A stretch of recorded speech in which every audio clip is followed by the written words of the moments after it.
Ein oizer habuz noshim avodim, oiktanu avodim, v'nei shloiti yakalas rosh beinayim. You don't make a group that's only made up of women or avodim or ktanim and avodim because they shouldn't be callous rosh. They shouldn't be lightheaded between them and things should get out of hand.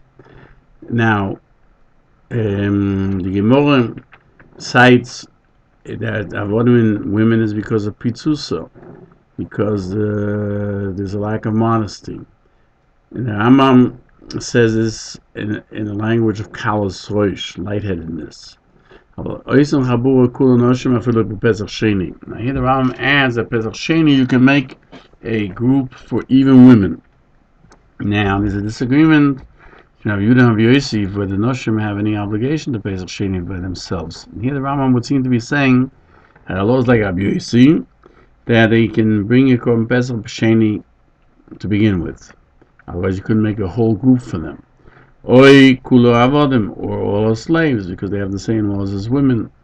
And therefore, just like women can make a Pesach, so too avodim are obligated. Yishechtem alaktanim shiur b'klal b'nei hachabur. You slaughter on the ktanim, they should be within the group. Lo shtei chabur shekul ktanim, but it can't be a group that's only ktanim she'enim b'nei das. Therefore, they don't. What they sanctify is not hegdish. They can't make the korban pesach hegdish. Therefore, you only slaughter for ktanim when you have adults with them. Because the Mishnah cites that the Rambam preferred to write that they're not b'nei das. He doesn't mention the Gemara in Sukkah that it says ish lafi ochloi, that it seems to designate specifically it has to be ish, an adult, and not in a minor, because we do add the ktanim to the group, and technically according to the pasuk they shouldn't be allowed to be in the group either. And furthermore, ish lafi ochloi means that you could technically do it according to the people that are honored by themselves, and ktanim who can sanctify things, like we find that they can make vows if they understand what they're doing there. They can also make hegdish.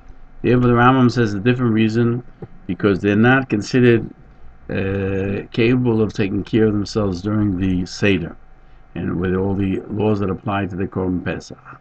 The Mishnah Melech questions the Kesef Mishnah by Chiv Kores. The Gemara says that if they don't bring a Korban Pesach, it does not apply to them, Kores, because it says Cheto Yiso Ishahu. That adult shall get the punishment and not a minor.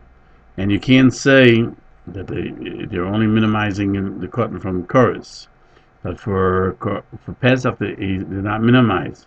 Yehuda darshans Cheto Yiso Ha'ish, the man and not the woman. And even she is minimized from Chiyuv Pesach. So the same rule would apply to a cotton. Furthermore, the questions on the Mishnah, on the Kesef Mishnah, why don't we minimize from this posik that he can't become part of even a group that's made up of adults? Therefore, the Mishnah Lamelech says that truly you nullify cotton me'ish. But there's a ribuyim mixes nefoshes that, as far as bringing them into the group, they can be a subheading of the upper group. Because the Mishnah questions, what's the reasoning that they're not? We say that they're not. They do not have intelligence. Who says they have to have intelligence? The Mishnah Melech questions this question. Because every mitzvah to do it, you have to be somebody who has intelligence, especially to act as agents for others. Therefore, the Mishnah Melech says the intent of the Rambam is, therefore, they don't get chorus. And if they're part from chorus, you don't slaughter for them by themselves, because it's not actually their obligation. It's not a full mitzvah by them. Now, according to the Kesef Mishnah, that cotton isn't a intelligent, Therefore, he can't sanctify the korban. The Marach Abalafia questions this in the Sefer Mikori Kodesh because the father is the one who sanctifies it for the child, even though he's not ben das. And maybe the children, if he has a big family of children, he wants to eat his own korban pesach quietly and let them fight over theirs.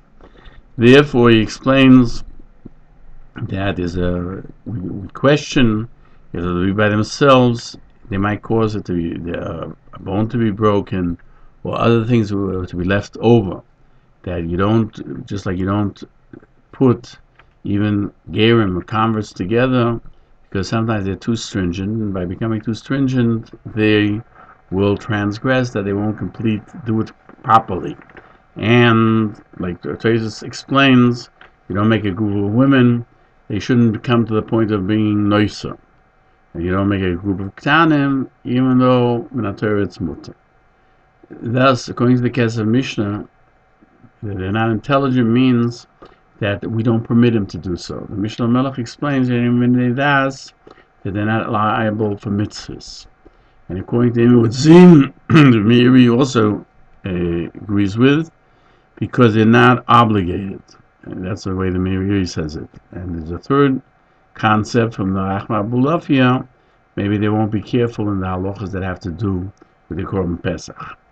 We have to point out, there could be that in a Torah, you can't have a group of minors, like the Machon Nesher says, with regard to the question of the Rosha. What is this work for you? Meaning, why don't you make a group at Kulik Tanim? The Torah permitted it. It says, Ish lefi ochloi.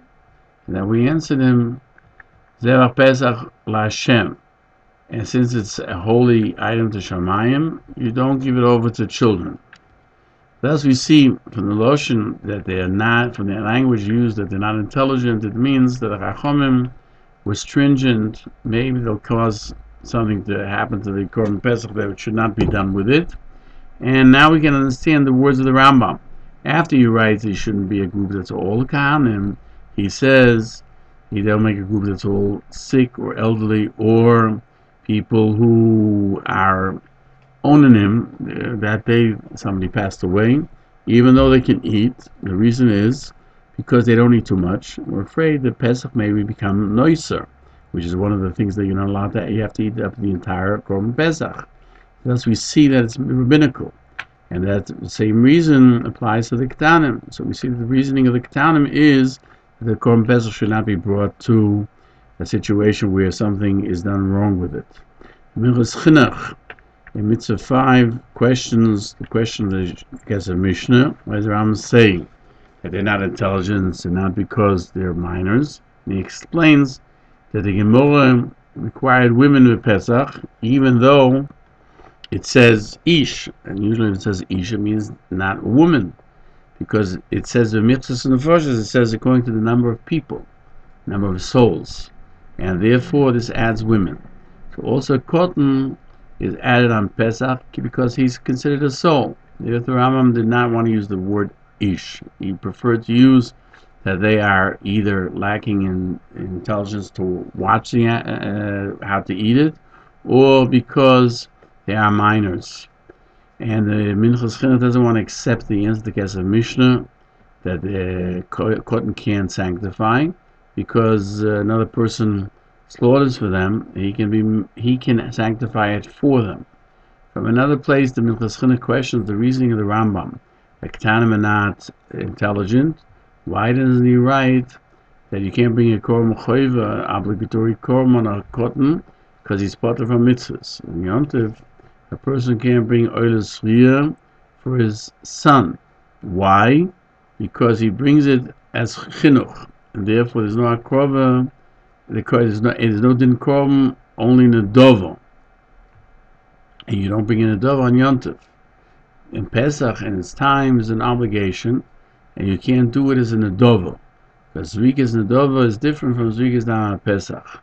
All the Nedovas are either burnt offerings or shlomim, and that's on the upper part of the Mizbeach, and it's two times sprayed instead of one time at the bottom. and Pesach is at the bottom. And eating the korban is not possible to bring it as Shalmi Nedovo, because those are eaten for 2 days and a night. The Pesach can only be eaten for 1 night. And therefore, it can't be considered an obligation. This is the reason when a cotton has to bring a chatos. If he's 9 years old, he doesn't bring the chatos until he becomes older. Since he's part of a mitzvahs, you can't say he should bring a korban choiva, even though he's obligated by his sin to bring one in the future when he's a gadol. Hilchos Chinuch explains you don't make a group of ktanim like the Be'eri because they're part of from the mitzvahs, and therefore you don't slow down ktanim because they're not obligated in the mitzvahs. In conclusion, I'm right that you don't make a chabur of ktanim because they're not intelligent, and the Achronim are unsure what he means, because the Mishnah says that they can't sanctify the korban, and the Marchav al-Lafis in Hilchos Chinuch say, why can't they do it by themselves if they came to the age of Nedarim where they can sanctify? Furthermore, we learned that you don't use the word ish to say that women or ktanim are part of Pesach, because there's another posuk which adds them, which is the number of souls, which does add them, and therefore they're added. The only reason you don't make them a group is because of Gzeros Chachomim, that they shouldn't make their own group. And the continuation of the Rambam would seem like the Marachab Olafia, that the concern is maybe they'll bring the korban become possible. And as it says, the chain, as he continues on, you shouldn't make your groups for older people or sick people who can't conclude, won't be able to finish it. Now, the question of Hilchos Chinuch, how can you make ketanim? You don't be a korban choiva on somebody's part of mitzvahs. These are questions that we came up with. Now, who are told it can't eat it, or is a kanim or older people who also can't eat, or oinanim, who because he's in tsar, he's in misery, he had somebody die, he's not interested in eating, he's even though they can't physically eat, because they don't eat enough. Because